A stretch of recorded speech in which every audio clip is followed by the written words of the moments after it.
Colleen. You never really get to see her because she's hiding behind the camera, and I just spent like the last 15 minutes begging, and then just said, why don't you just put another chair there, and didn't ask anymore. Yeah, Colleen! I'm not used to being in front of the camera. No, she was not prepared either. Bear with me. Hi, Lumineers! Welcome to the Lighter Side Show. I'm Jamie Butler. I will be your host today. Today we're going to talk about contracts and karma. Is it real or is it man-made? Before we get into that, I do have a little bit of house notes. The basic mediumship course that's online, it's live streaming, so you'll be able to ask questions, and I send you a little goodie gift box before we start class that you'll be using. There's only 9 spots left. I'm so excited, guys. This is going to be fantastic. And you need to register by September 20th because I do send out those little gift boxes. I'm already putting them together. I'm posting links. Are you? I'll be looking at my computer a lot during this live feed. Yes, and September 29th, if you are local here to Atlanta, we will be doing the Lighter Side Live with Darshana Patel, and she's going to talk about energy healing, how that works, and going to do some demonstrations. And then the night after, on the 30th, we have a public channeling. Grace and Maitland always show up, and then we have a guest speaker. For right now, I can't remember the topic, but I know it's been picked. Self-love. There you go. That's normally like a February topic when we get into Valentine's month, but self-love it is. Then we have some other things. I'm actually going to be speaking at California State, St. Bernardino, in October 12th and 13th. I think you're speaking on the 13th. I'm speaking on the 13th, but I'm going to slide into some classes on the 12th, but those students might not know. And there's going to be a big lecture on channeling. I think a lot of Grace, Maitland, I don't know who else is showing up for it, but if you're in that area, come by and get a ticket, head over to the university and join us. It's going to be a lot of fun.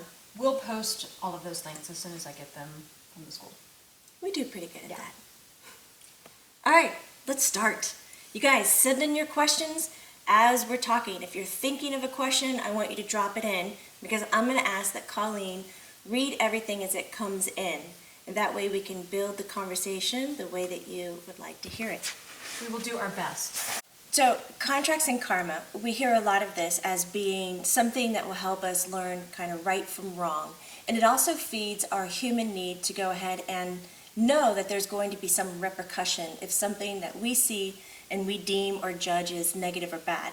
A lot of people like to throw out, oh, like the example of Hitler, let's talk about Hitler and everything that he did. I still understand that's recent history, and that's probably why only he keeps showing up into the conversations. But I also hear a lot of, what about with rape, being mugged? You know, we have a long list, being murdered. I mean, these are all things that we're not putting on our visual collage board in the morning to attract to us, and rightfully so. It's not like we want those things, but at the same time, I think the humanness of us needs to have some kind of title or concept of why this happens. It's an explanation of why it happens. You with me so far? So what's happening is when I've been meditating, growing up with this, when I was young and growing up with it, they used to tell me that, you know, there is no right and wrong. And as a kid, you know, that felt totally okay because I didn't want to be wrong, because I didn't want to be punished. And I thought, wow, if I believe in this, then I'm golden. I can do anything I want, like jump off the roof, which I did. Anyways, another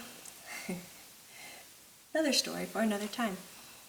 The need for us to know that there is something governing the ideas that we see as negative or wrong helps us feel like things are okay. We as humans need, and it's a need, to be safe. We enjoy being protected, but I believe we need to be safe.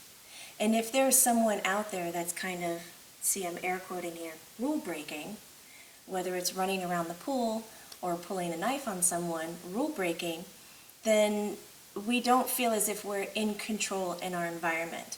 And so we feel as if we've been breached or we've lost control. It allows fear in.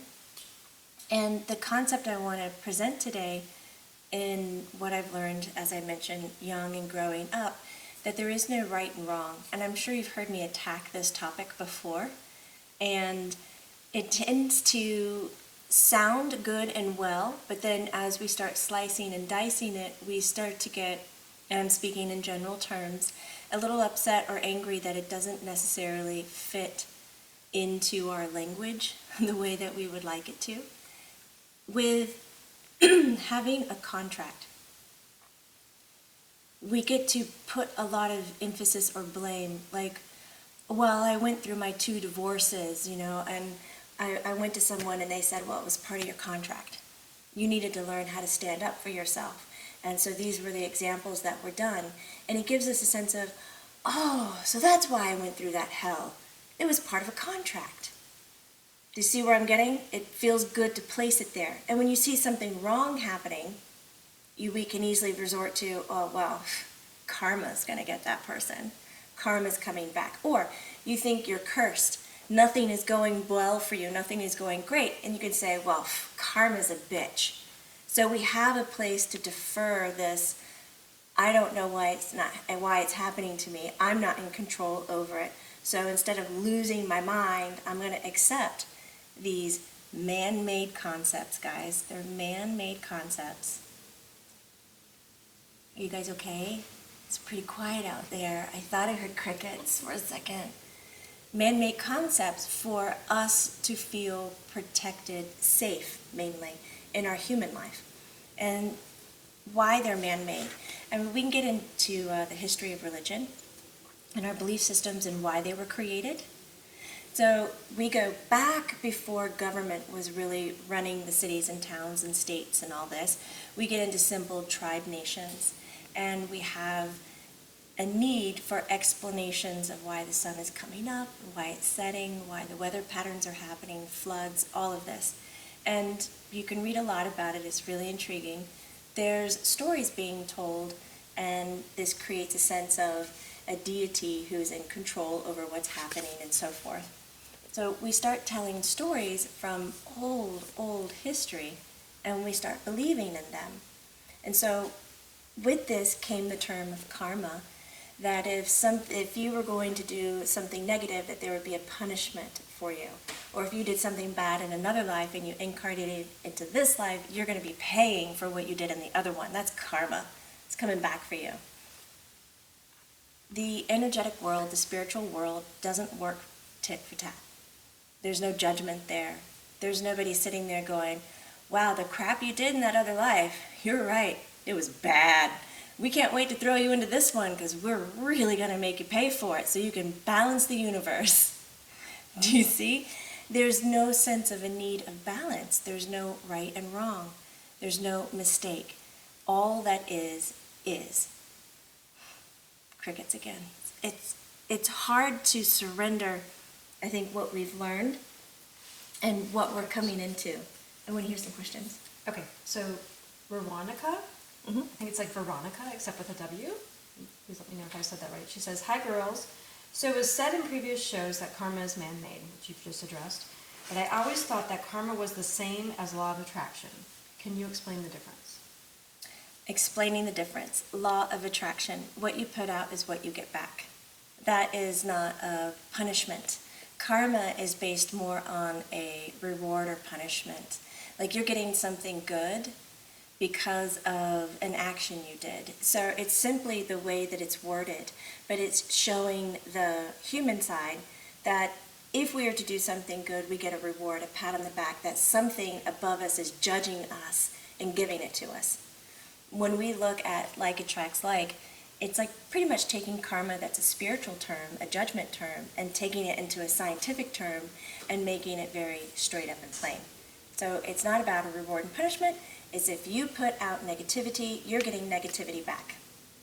It's not because anybody judged you. Like attracts like. Does that help? Mm-hmm. Yeah? Yeah.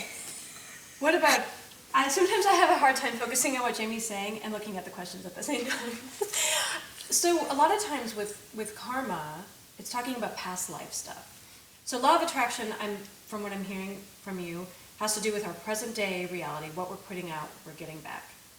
there's no such thing as you did this in your third lifetime. And now it's Now coming you've gotta back pay to for haunt you it. now. Yeah. Because we put it on a shelf and remembered it and made sure that you're going to have an incarnation that would be a payback for that torture you did 4 lives ago.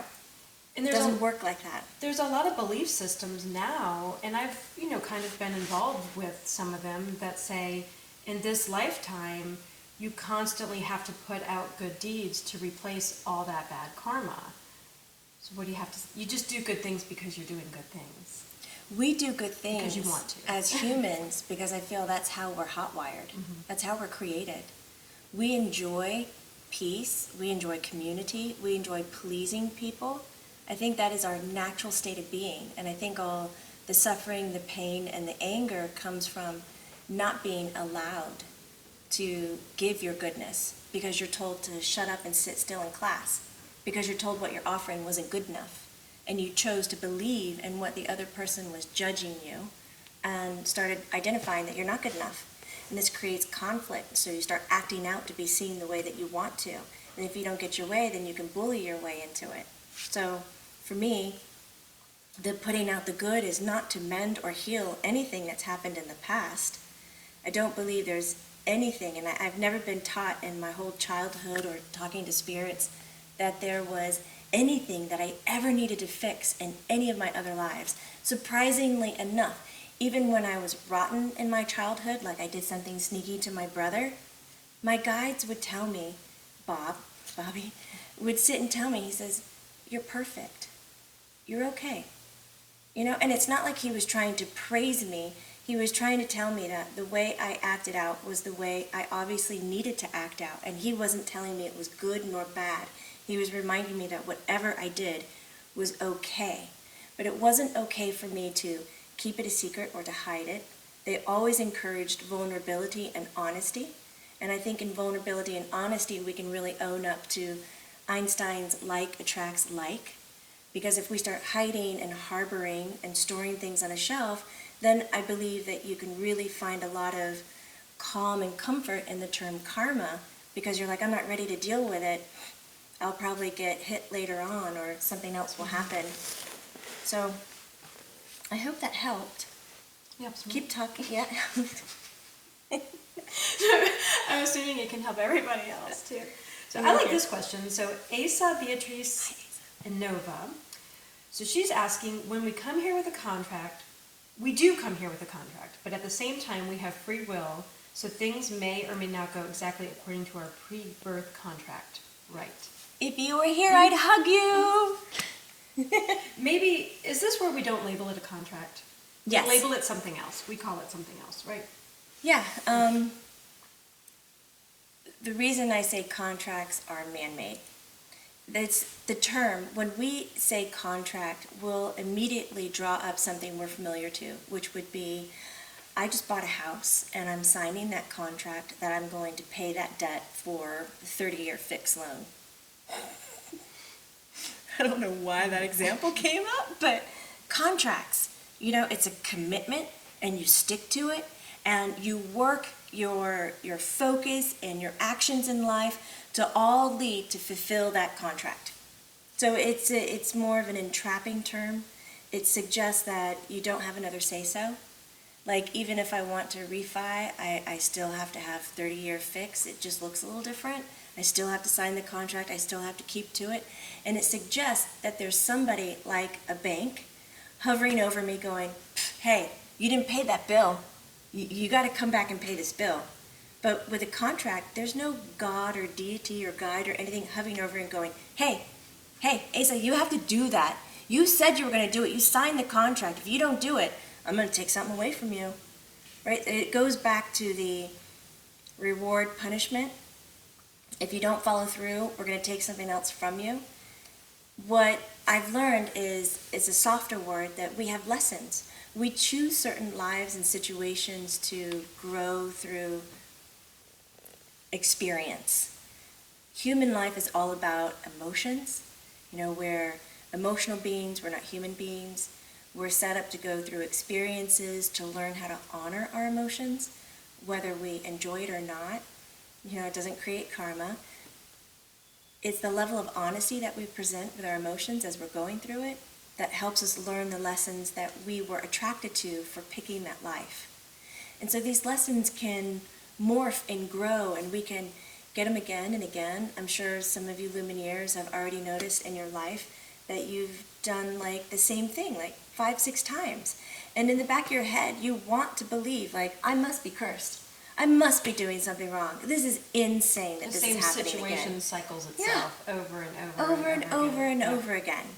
And you're thinking, what the hell? But it's not that you're cursed, it's that this is what you were attracted to when you picked this life, that you would have many times to practice that tool. It wasn't that you did it wrong the second time, the third time, the whatever. It simply could be, this is the practice you get. Just because you learned how to ride a bike, and then you choose never to pick it up again, then you might get lessons in your life that make you ride a bike. You got to ride a bike to the store. Now you have to ride a bike here. Now you have to, and you're like, I got to ride a bike again? But you know how to do it. It's not a suffering thing, it's a practicing thing. Change of perspective and looking at it. Free will is everywhere. I like the way that you worded it, Asa. Stephanie Page is asking, simple question but complex, I think. What should we be filling out time with as humans? Where should our energy be placed? What should we be filling out? What should we be filling out time with as humans? And I think I'm interpreting this as she wants to know just what we should be doing if we're not coming from the idea of having karma and be doing all these good deeds for karma. I think, Stephanie, I may be reading into that too much. But there's a lot of belief systems that say you go out you go out there and you volunteer to replace karma. Or you go here and help your neighbor to replace karma. When just coming from the mindset of just being a good person and doing good things because we want to, and because we have full hearts, and not because we're trying to replace anything bad we ever did. Hello, put the woman in front of a camera and watch what happens. I think that's what she's saying. Yeah. Yeah. How to fill out time as a human. I would focus on emotions. I would really look at how are you feeling. Not what are you doing, not what's your career or your status, not even are you giving to others. Honestly, I wouldn't. I would tone it down to a me, and look at what are you feeling. Because there's so much healing that can come from this.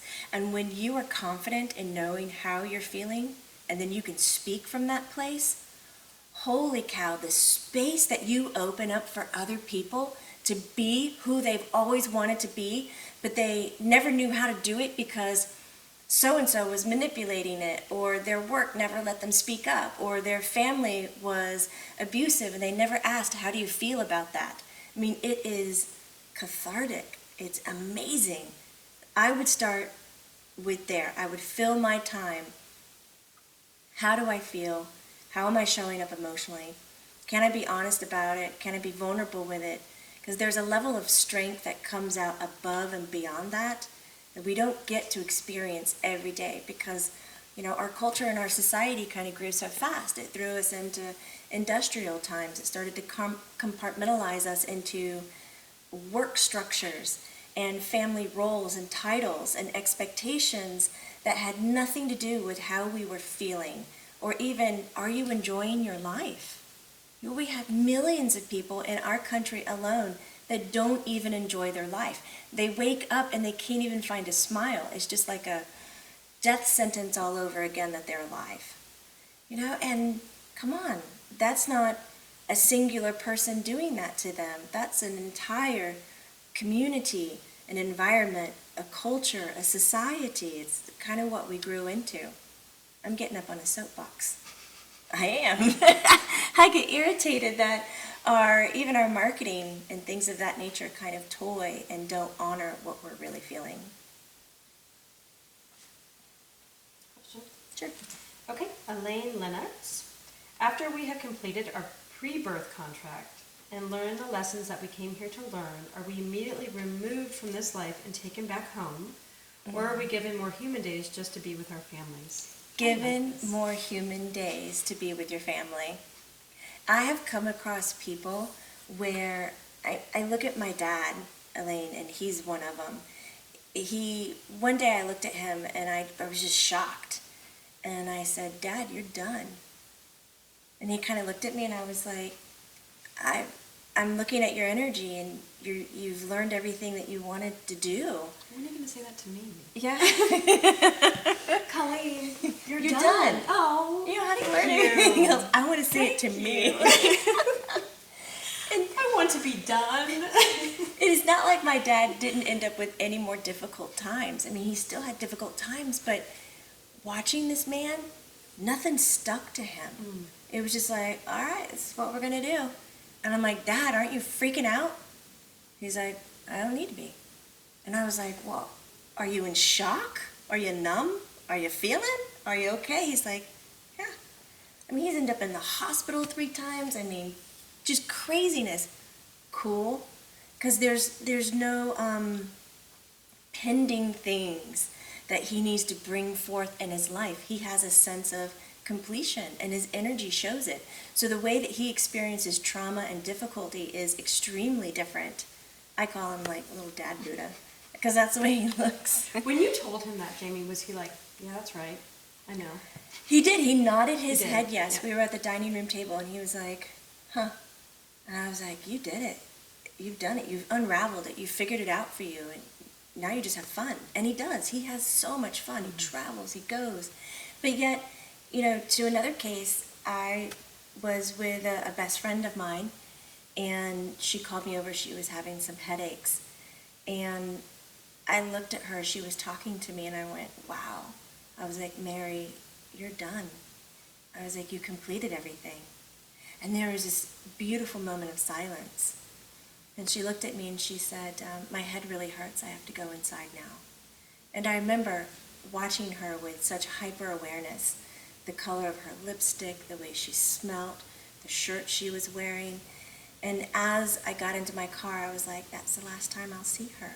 And I was the last person to speak with her. She had a tumor that burst right when she went inside.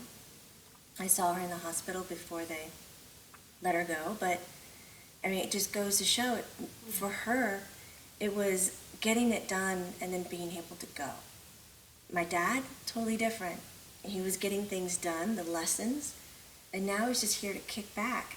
And so much so that he reminded me the other day, you won't be getting any inheritance money. You know that, right? And I was like, I don't have any expectations. He's like, yeah, we're going to spend that. I was like, you go for it. Good for him. You do that. Good You for spend him, it, right? Yeah. Yeah. Good for everyone in that situation. So it is achievable, and you don't have to leave the planet right when it's done. You stay put as long as you want. I love that. Like there's Rob. So this question is from Shannon Johnson. I also want to say thank you, Shannon. Shannon is the one who sent us, the Lumineer who sent us all of the Maitland. Oh my God, that was so things. brilliant. We loved that. Shannon, that was Thank you, awesome. Shannon. It's nice to thank you with my voice. Okay, so she asks, when we are living our lives in this incarnation fully and authentically, doesn't this carry to our other lives to assist them through the energy links of higher self? So you don't have to do anything for the past lives to fix them when you are living authentically to yourself in the current life. Yeah, authentic doesn't require any fix. So we got that one down. That was a great way of putting it. It was an excellent question. I like it. Authentic doesn't require a fix. It means you're completely aware of all the actions that you're doing. You're owning them. You're being true to yourself. That's authentic. Authentic doesn't mean easy. I don't want you guys to get confused that if you're authentic, then everything goes smooth. And human life isn't about being smooth. Human life is about having all the emotions of the rainbow. Oof. So when you're being authentic, you can imagine that when we're talking about past lives, that you kind of are turning up the dial on all the lives at the same time. So if you have,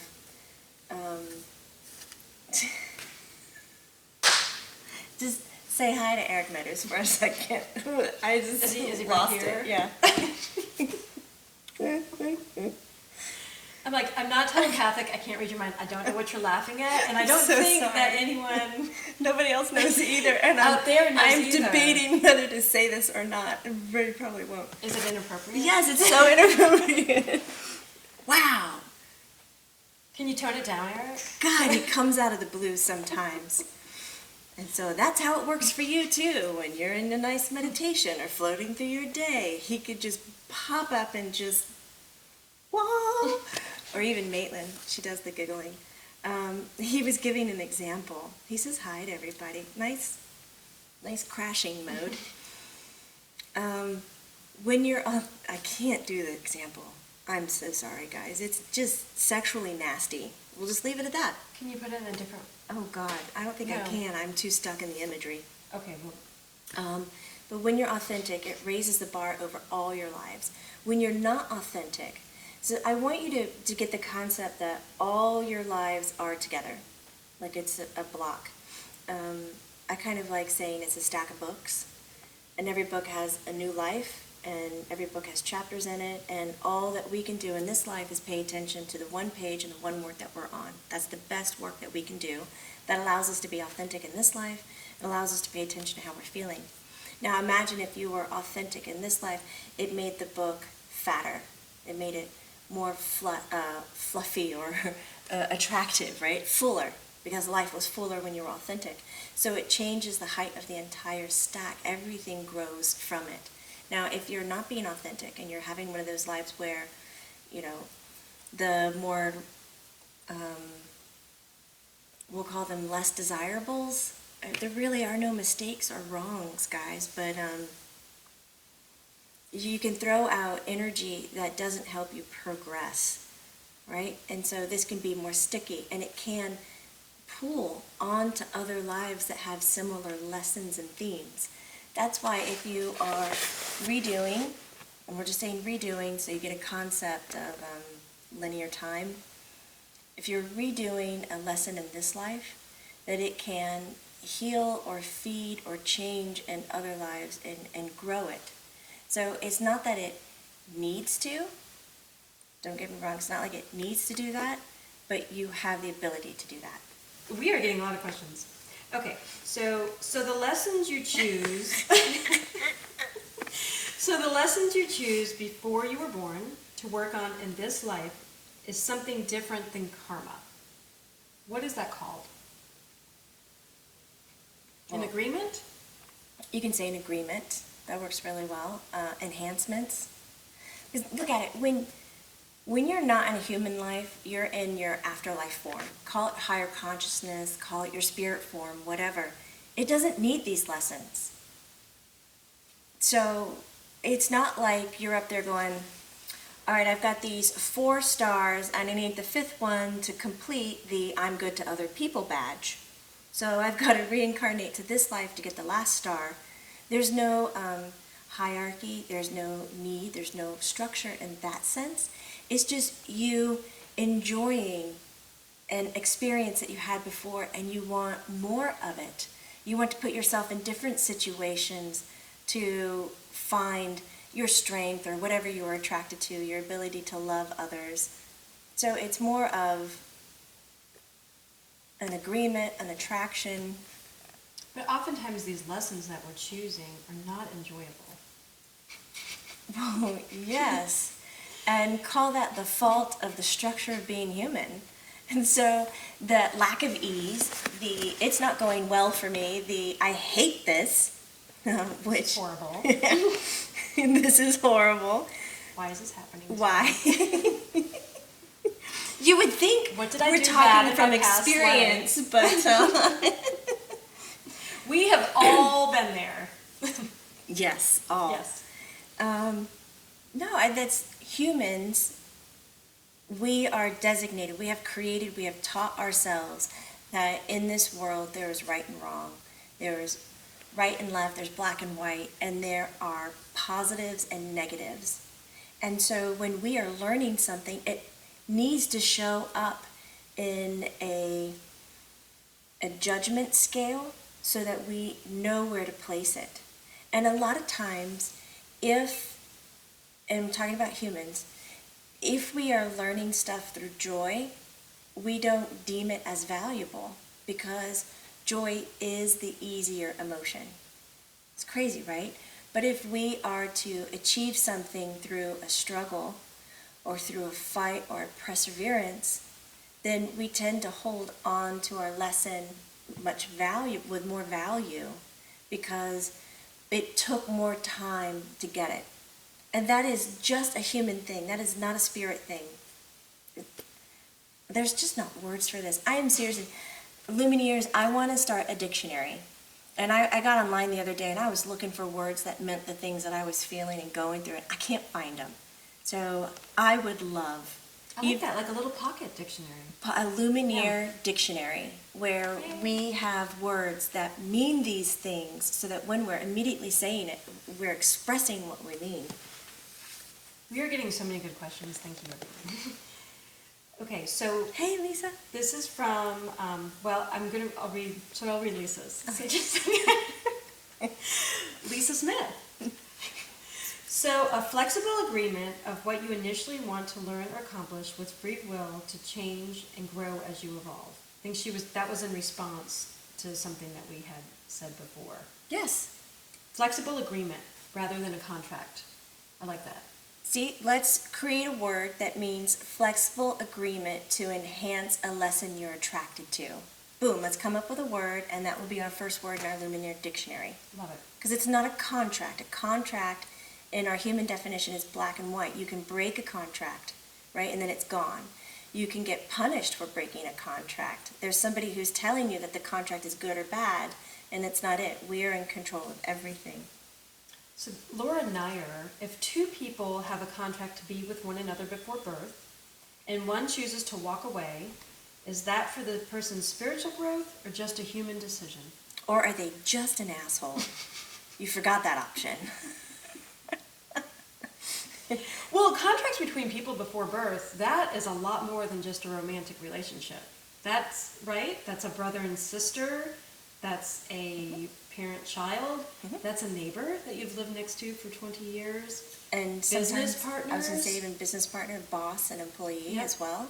I mean, that goes huge. Huge. So one chooses to walk away. My first question is, why are we looking at that as something that's negative? The walk away could have been part of the agreement. You know, to have something that you were standing on and then all of a sudden have the foundation gone or have the shoulder that you were crying on gone. That could be part of the agreement. When we look at really important relationships that we've created in our lives, and I'm talking about the glorious ones and the very difficult ones, the important ones, so they cover all emotions of the rainbow, this kind of person is a very evolved spirit to you in the afterlife. I was trying to choose my words right there. Because the ones who give us the greatest loves and the most pain in this life are equally a great spirit connection to you in the afterlife. They're really not an asshole in the other lifetime. In general, what they are for you is someone who loves you tremendously, and only with someone with great love could cause such pain and suffering in a human life for you to get what you needed out of it. So, the jerks in this lifetime, let me understand this correctly. Let's say I'm in a situation with someone who I don't find to be pleasant, and they're, really this big asshole to me and jerk. And was it an important relationship? Like you've been in it for a important long? relationship. I'm making this up. Okay. I'm not even giving an example of this. She's just hashing it out. And then you're watching Colin. When I die and I cross over, this person is waiting to hug and love me. Yeah.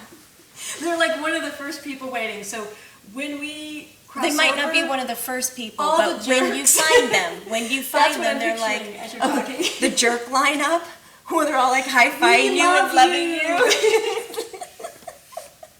And you're sitting there going, what?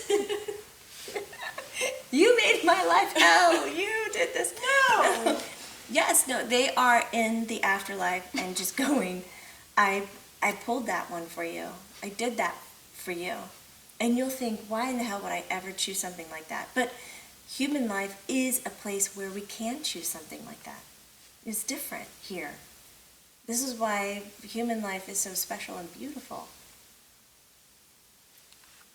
So we have a question from Keith Dykes. I move my hands a lot. He's a Keith friend of Dykes! Which, hi Keith, we've never met, but I hear your name all the time. Yeah. So, he says, hi love, Dad committed suicide last month.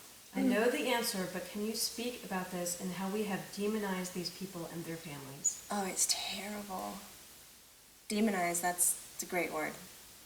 But yes, with suicide, sometimes this is the absolute agreement that they have made with themselves before they even choose to come in this life.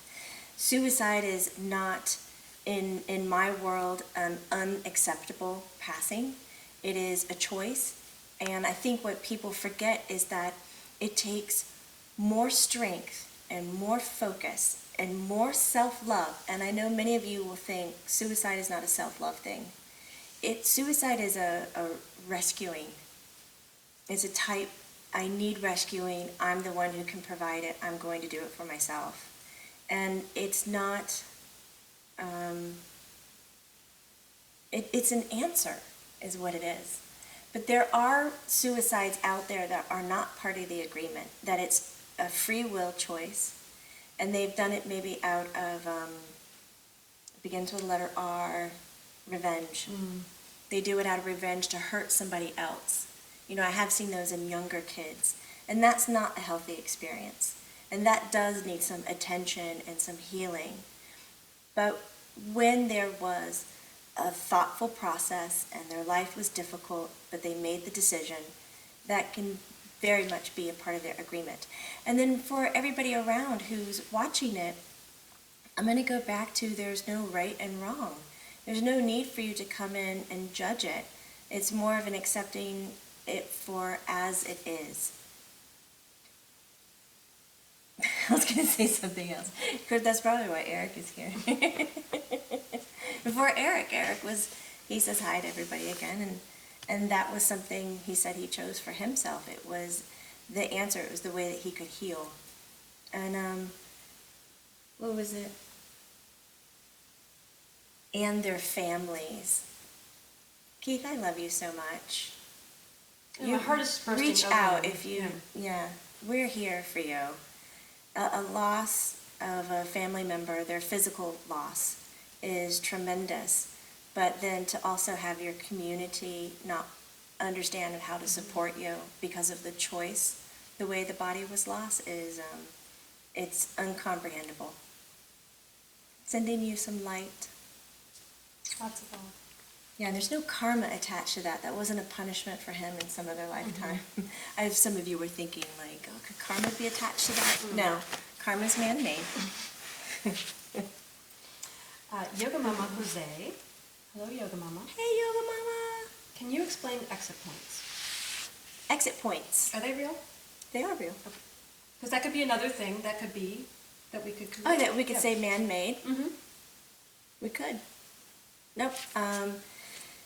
There are outs that we create in our life, and it's simply before you come to this physical body. You know the term a thin veil? You guys have heard that? The veil is thin, where the human life and the spiritual life is really, really touching and it's easy to access. That is it. That could be an out. It could be walking across the street, it could be choking on something, it could be something extremely simple, it could be a heart attack, a physical thing. But if you are consciously aware of yourself and you're giving yourself love and attention and you're growing, most likely you will never be able to identify what your outs even were. Some people have 1, 2 outs. I've seen people with like 8, 9. I'm thinking you're a cat How do we know how many outs we're having? Or I think you can it's not something see you just that. see on somebody, is it? No, I don't No. really see that on their energetic plane. But I think if you were to tune in to like your Akashic record or to your map of the life that you kind of created and worked on, I think you'd be able to see it in that way. So they're created, you create them so you don't feel entrapped into the human body.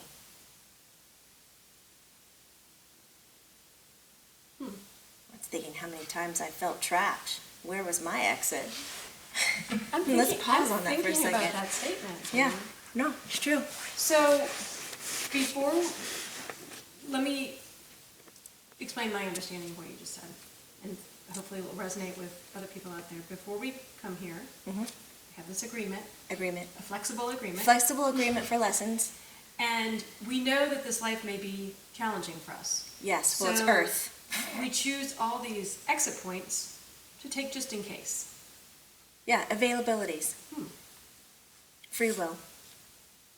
Yeah. But availabilities. Where Availabilities. I might only have one exit point in my whole life, and you might have 10. Yeah. Is that right? Yes. So, okay. Yeah. I don't think that's the case, but I've gone through a few already. we've all And I experienced keep staying. times in our lives where it's like, I probably should have died Oh, yeah. when that happened. Mhm. You know? Really? Fine line. Crazy thing is, some of those might not even be an exit point. Some of those are just straight up part of your flexible agreement to learn a lesson. So I think the way to differentiate between was it agreement or an out is to look at the entire picture, not just what you were trying to gain or learn from it, but if there was no sense in it whatsoever, nothing came or grew from it, then you could probably say that was an exit. That was an exit, and there was no need for it. It didn't teach you anything beyond it. It was just a freak accident kind of a thing. It wasn't like you almost got hit by a car because you weren't paying attention and you were on your phone, like Pokemon hunting. That right there is probably part of a flexible agreement lesson. It's called pay attention. Live your life. If you're moving, I don't know, maybe put your phone down, get it out of your face, or just, keep it next to your ear. Wait, Shanna Stein Schneider. That is a tongue twister. Shanna Stein Schneider. What about rainbow kids who are now here? Love them. Like my 10-year-old daughter, do they have a contract? From what I've read, they haven't been here before. Ha ha ha. I'd like to find the energies who haven't been here before. But see, haven't been here before is signing up to the concept that time is linear. That we started here and gave birth to something and it's rolling and time never repeats itself again. But time has actually been stacked. And all of this is happening together, all your incarnations and all of everything. So if you're here on Earth right now, you're doing it somewhere else. Whether it's a different time frame, whether it was at the beginning of Earth's time, whether it's 10,000 years in the future, a one-off life I've never heard of. From what I understand, if you're agreeable to incarnate, then you incarnate in many different ways. You take your soul and you divide the parts of your soul, but it's the definition is whole on, which is a piece that still remains part of the whole, and a whole in and of itself. So it's not considered a piece, it's a whole on. It's a way of dividing and staying contained. And we have these incarnations to gain these lessons or enhancements, however you want to call them. But I've never come across someone who's new or only done it once. Just think about it, we're all from the same source.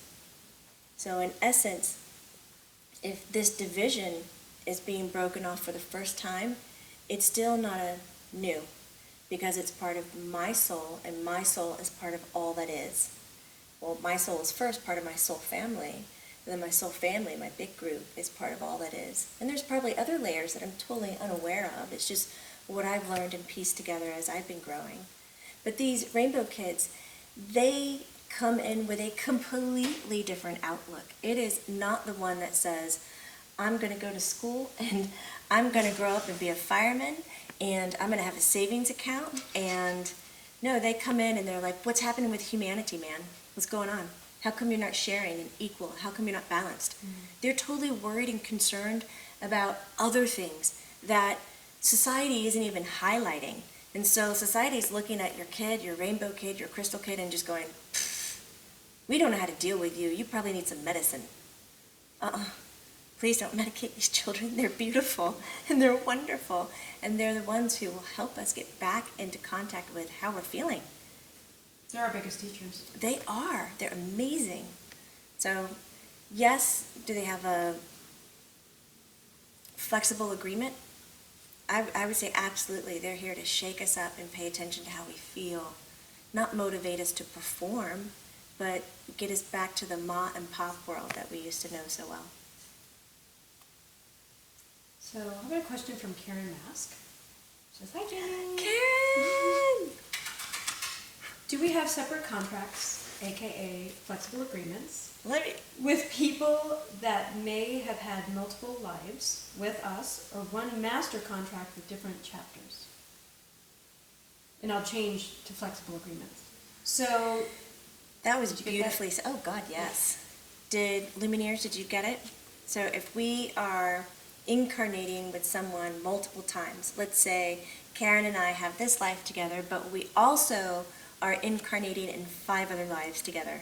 And since time is not linear and it's stacked, all 6 of our lives are happening at the same time. So do we have individual flexible agreements for every life, all 6 of them, or is there some master agreement that kind of oversees all our soul's connections in the many different lives? I have to dial a friend here. Wouldn't that be? I need like a hotline phone. Beep boop boop. Grace. Grace, help me out with this one.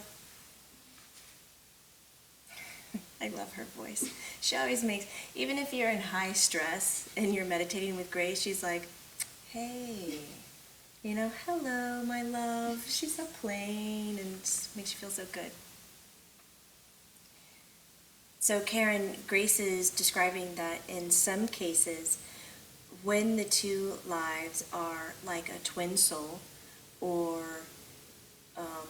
twin flame, soulmate, these are people who have incarnated in different lives the most with each other, the highest volume of interaction. Those do require what you're calling, she says, a master kind of agreement. So that way that there's more clarity between all the interconnections and all the lives that you're choosing to interact with in achieving what lessons the 2 of you want to learn and come across. She hopes that helps, but she says even if there are 2 souls that incarnate frequently, they don't necessarily need a stronger overseeing, like a master agreement, because what they're doing is highlighting individual lessons or agreements. And she says hello to you, Karen. What do you think? I'm looking. Ding! Hit the bell.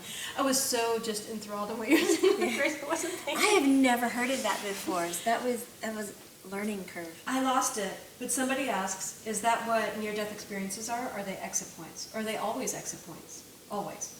Yes. Okay. Absolutely. I can't find who said it, but I saw the question. Thank you for bringing up near-death experience. Here we go. It was Veronica. Love you, Keith. Thanks. So many. And Rob. Hi, Eric's. Hello, Eric. I have to refresh my feed, everybody. We've Jamie, got if you've got... the Grace, and we've got Eric, and Maitland was floating around before.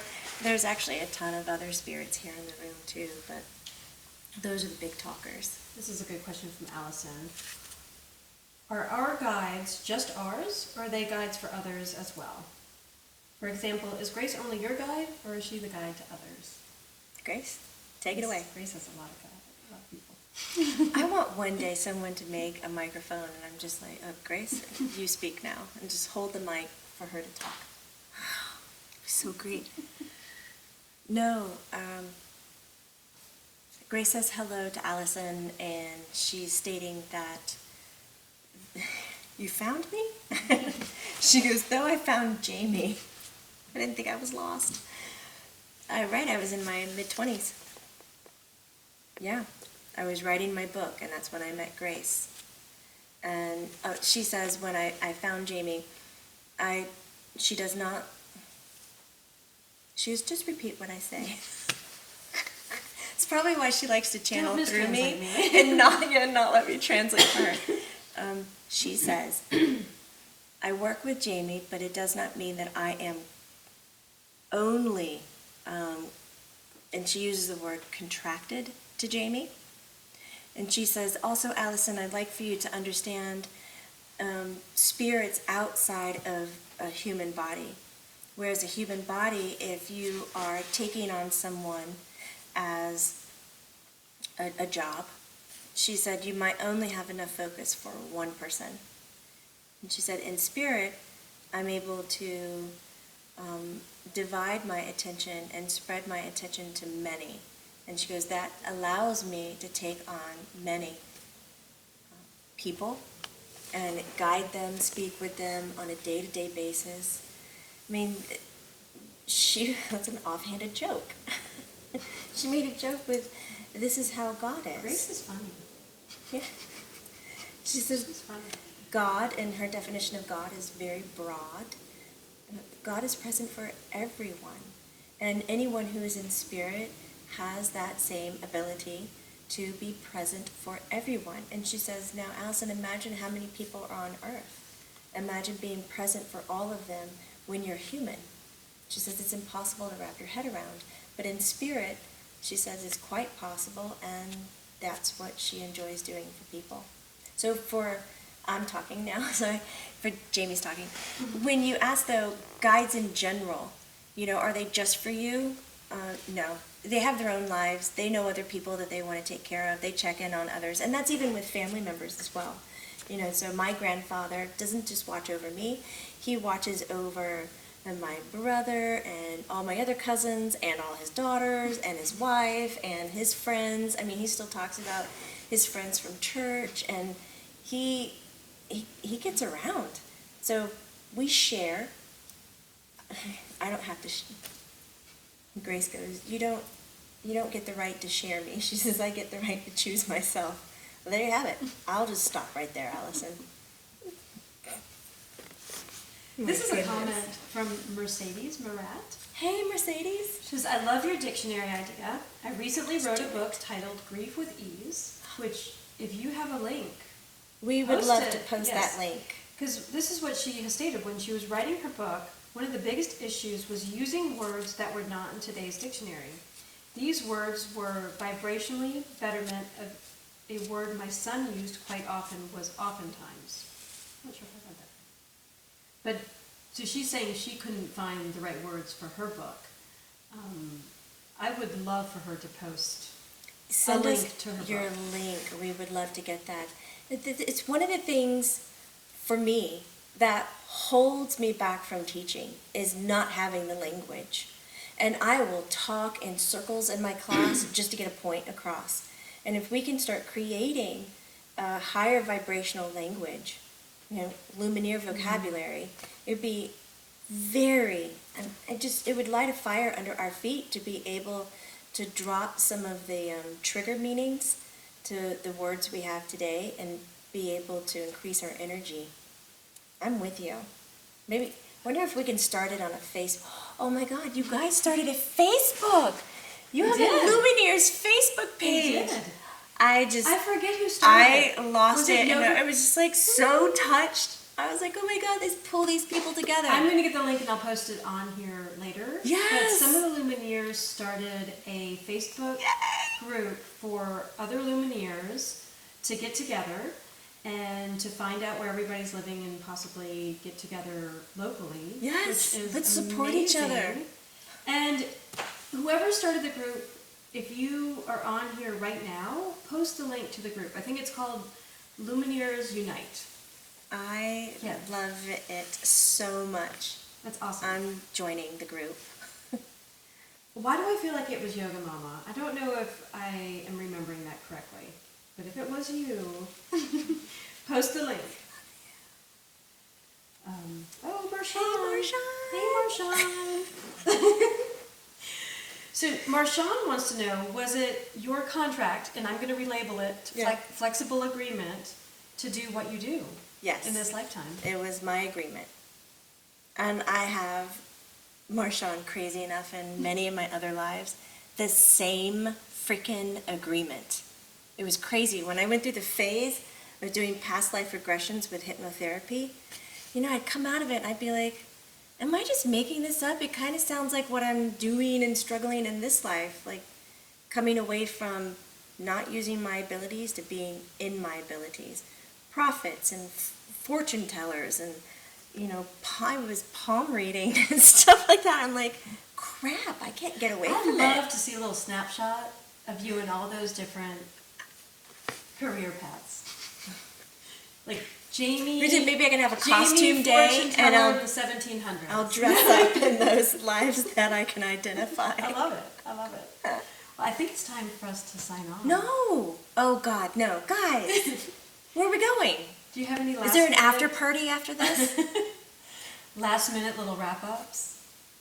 Well, I was going to say, stay in contact with us. Send us your thoughts, your titles for shows. If you like this conversation answer thing, I'm all for it. I think it's extremely helpful because I know what I want to teach. And I'm listening to these crazy guys, but it doesn't help me understand exactly what you want to learn. And really, it's not learning, it's just remembering because we actually know everything. It was so amazing. And thank you for lending me your ears and staying with us. The difference between man-made and spiritual truth, or let's say true reality truth, there should be another word for that too, is let's look at what we construct as humans and what we need as humans and compare that to what we really need when we're in spirit.